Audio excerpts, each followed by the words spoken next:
Kisah Abu Jahal. Kisah ini diceritakan dalam Al-Quran, Surat Al-Alaq, ayat 6 hingga 19. Dalam sejarah Islam, Abu Jahal terkenal sebagai orang yang paling menentang dakwah Islam dan membenci Nabi Muhammad SAW.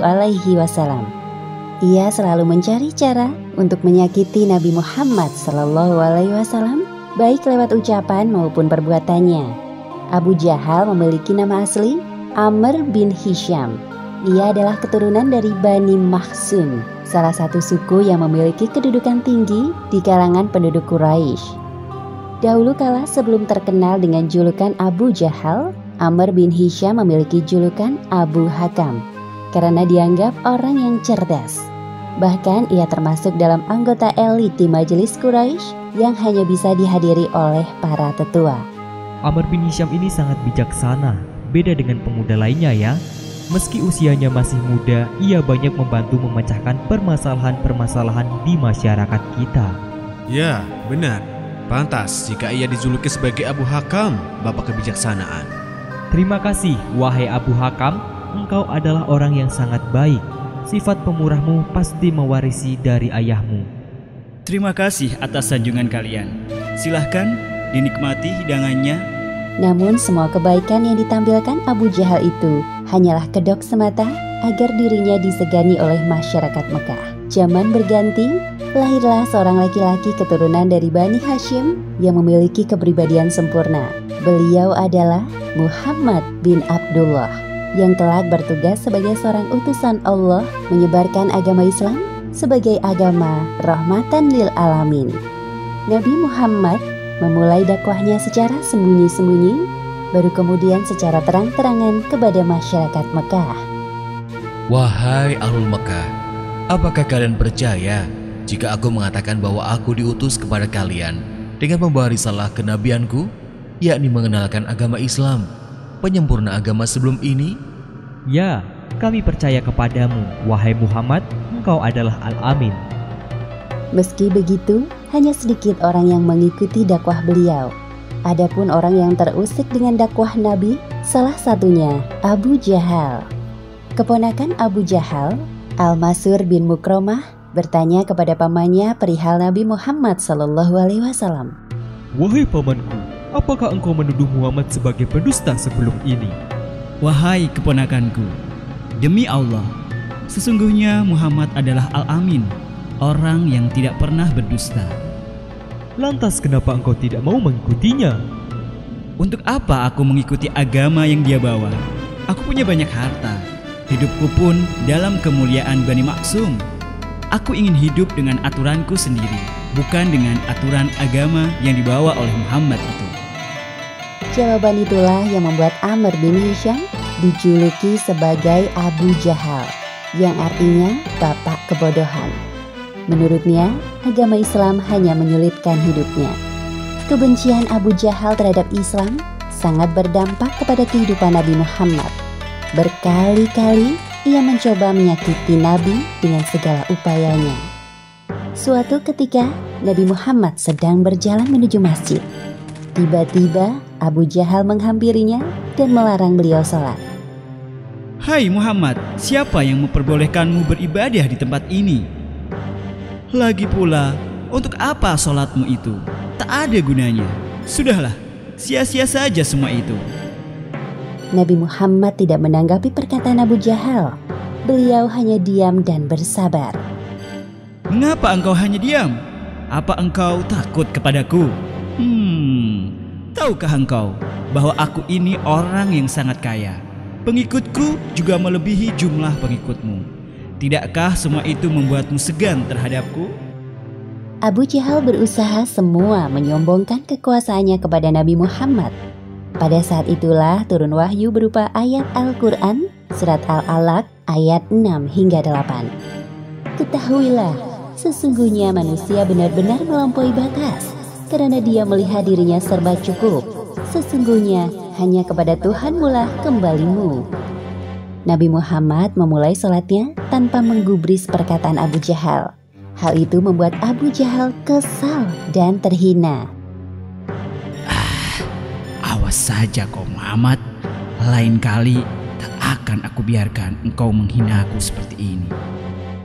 Keesokan harinya, di tempat yang sama, Abu Jahal telah menanti kedatangan Nabi. Kemana sih Muhammad itu? Aku sudah tidak sabar mencoba kekuatanku. Tak lama kemudian, datanglah Nabi Muhammad. Tanpa meladeni tingkah Abu Jahal, beliau langsung masuk ke dalam masjid dan melakukan sholat di dekat makom Ibrahim. Abu Jahal menunggu waktu yang tepat. Ketika Nabi bersujud, pada saat itulah ia melancarkan aksinya. Awalnya Abu Jahal berniat melempar batu besar di atas kepala Nabi. Namun belum sempat tangannya bergerak, tiba-tiba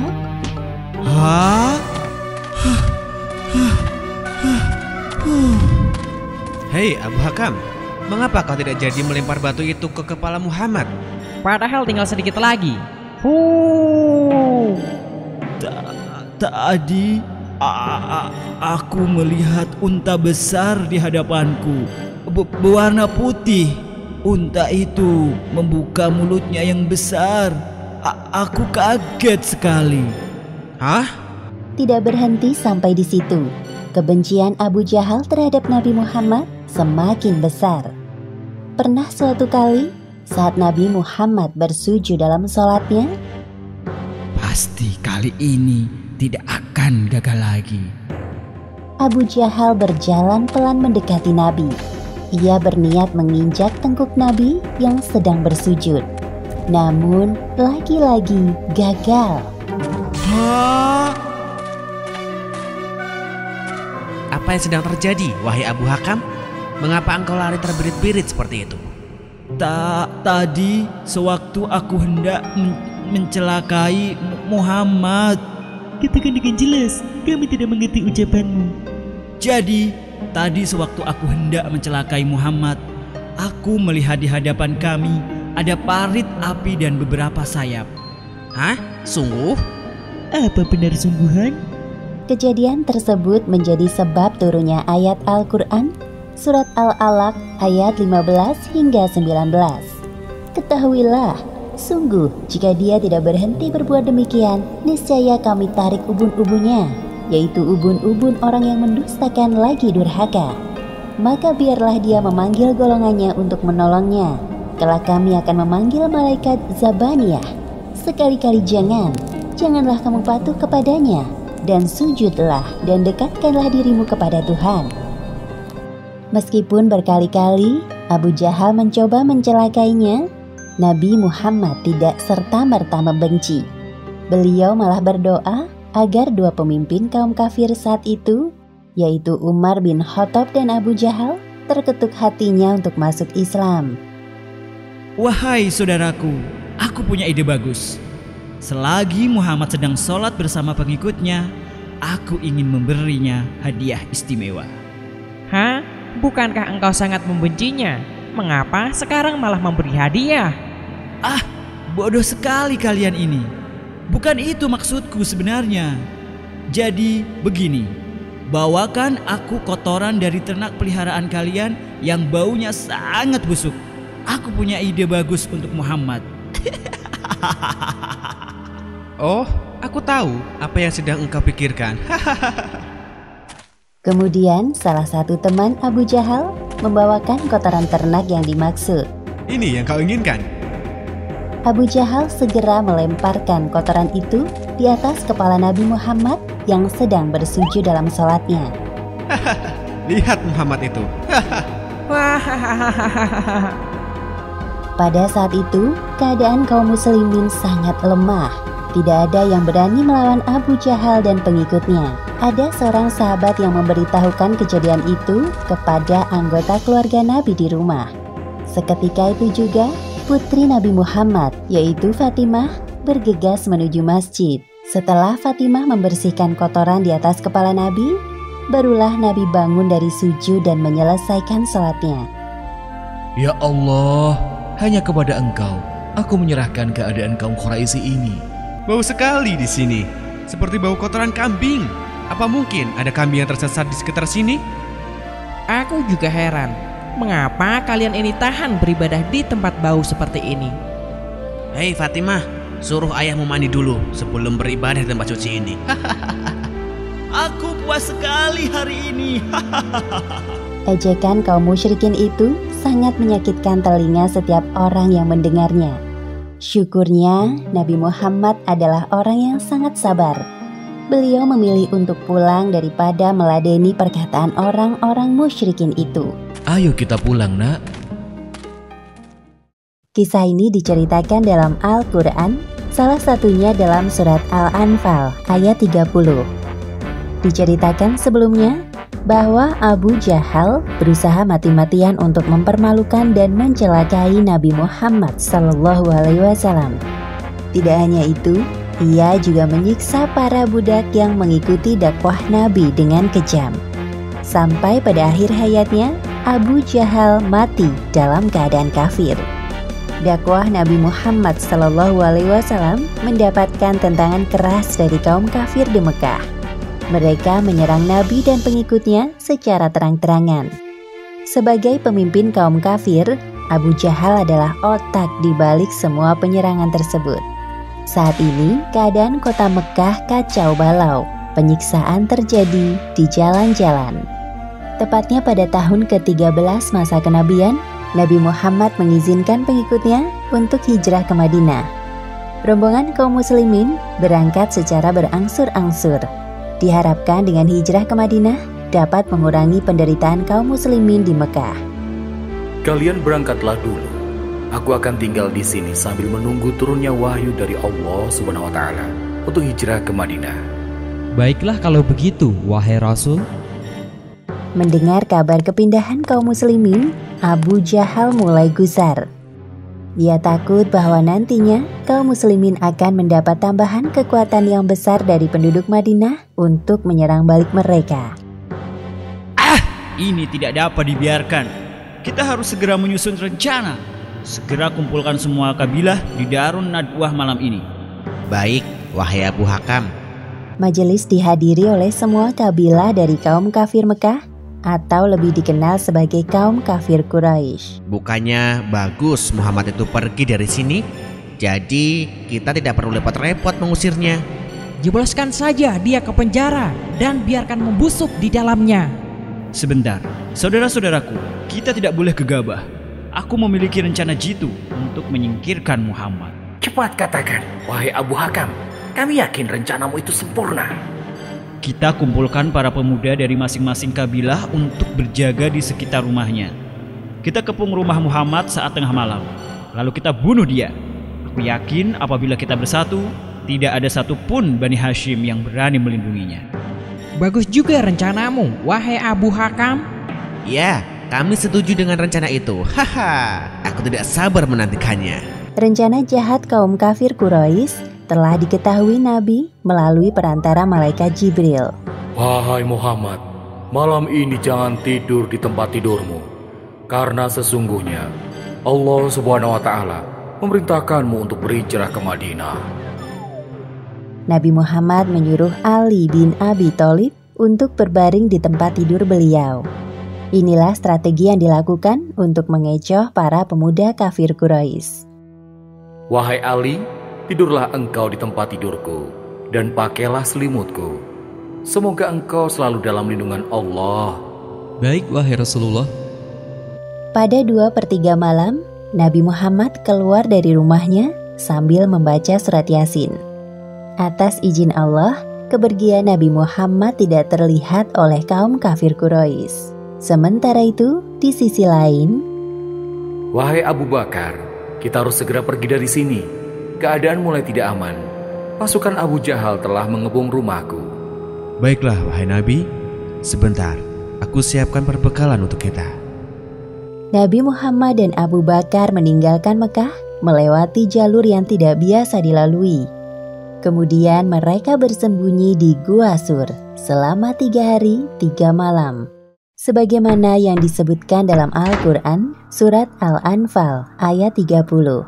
Dan ingatlah ketika orang-orang kafir Quraisy memikirkan daya upaya terhadapmu untuk menangkap dan memenjarakanmu atau membunuhmu atau mengusirmu. Mereka memikirkan tipu daya dan Allah menggagalkan tipu daya itu. Dan Allah sebaik-baik pembalas tipu daya. Kau Ali, di mana Muhammad? Aku tidak tahu dia di mana. Katakan, mana Muhammad pergi? Aku benar-benar tidak tahu. Sungguh. Sial. Setelah terkecoh dengan kehadiran Ali di tempat tidur Nabi, Abu Jahal mengerahkan para algojonya untuk mencari Nabi Muhammad. Barang siapa yang dapat menangkap Muhammad hidup-hidup, aku beri hadiah 100 ekor unta. Hei, lihat, di sana ada gua. Mungkinkah Muhammad bersembunyi di dalam gua itu? Mari kita periksa. Bagaimana ini, wahai Nabi? Tenanglah, wahai sahabatku. Janganlah kamu berduka cita. Sesungguhnya Allah bersama kita. Pada saat itulah turun wahyu Allah surat At-Taubah ayat 40. Maka Allah menurunkan ketenangannya kepada Muhammad dan membantunya dengan tentara yang kamu tidak melihatnya. Dan Allah menjadikan seruan orang kafir itu rendah. Tidak mungkin mereka berada di dalam gua ini. Lihatlah, ada sarang laba-laba di pintu goa. Ayo, kita lanjut pencarian lagi. Begitu ya. Baiklah. Kedua kafir Quraisy itu telah terkecoh. Allah Subhanahu wa Ta'ala telah melindungi Nabi Muhammad dan Abu Bakar. Setelah 3 hari, keadaan aman. Nabi Muhammad dan Abu Bakar melanjutkan perjalanan ke Madinah. Sejak peristiwa hijrah Nabi Muhammad dan para pengikutnya ke Madinah, tindakan Abu Jahal semakin semena-mena, terlebih kepada para budak. Berani-beraninya kalian melawanku dan mengikuti ajaran Muhammad dungu itu. Sekarang rasakan akibat perbuatan kalian.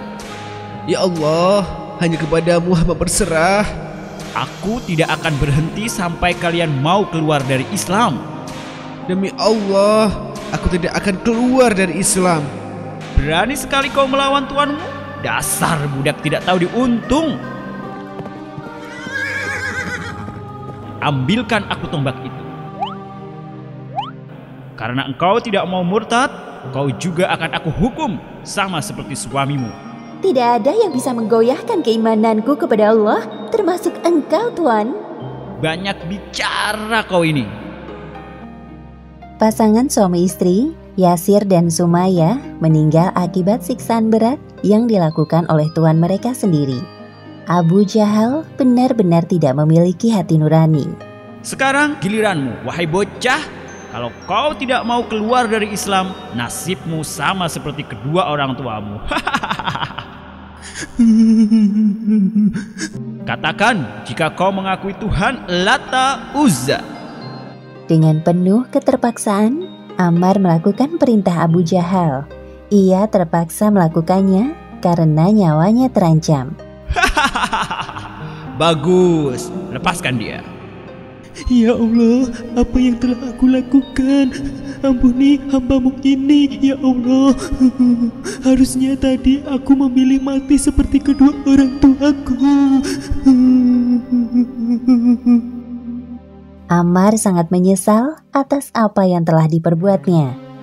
Ia bertekad untuk mencari Nabi Muhammad dan meminta ampun kepada beliau.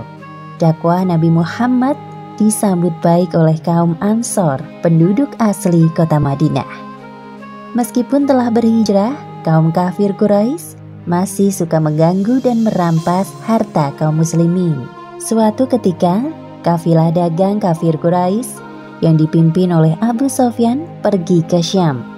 Saat pulang melewati Madinah, muncul ketakutan mereka. Posisi kita sedang tidak aman. Pergilah engkau ke Mekah untuk minta bantuan sebelum harta perniagaan kita habis dirampas kaum muslimin di Madinah. Kesempatan ini tidak disia-siakan begitu saja oleh pihak muslimin. Demi membalaskan perlakuan kaum kafir Quraisy selama ini, kaum muslimin yang dipimpin oleh Nabi Muhammad SAW berperang melawan kaum kafir Quraisy di lembah Badar.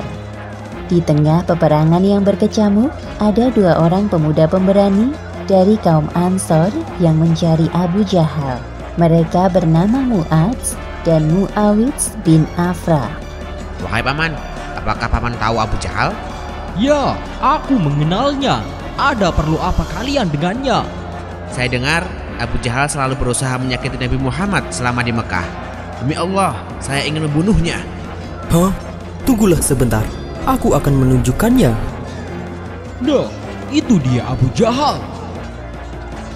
Ayo, kita maju. Serbu!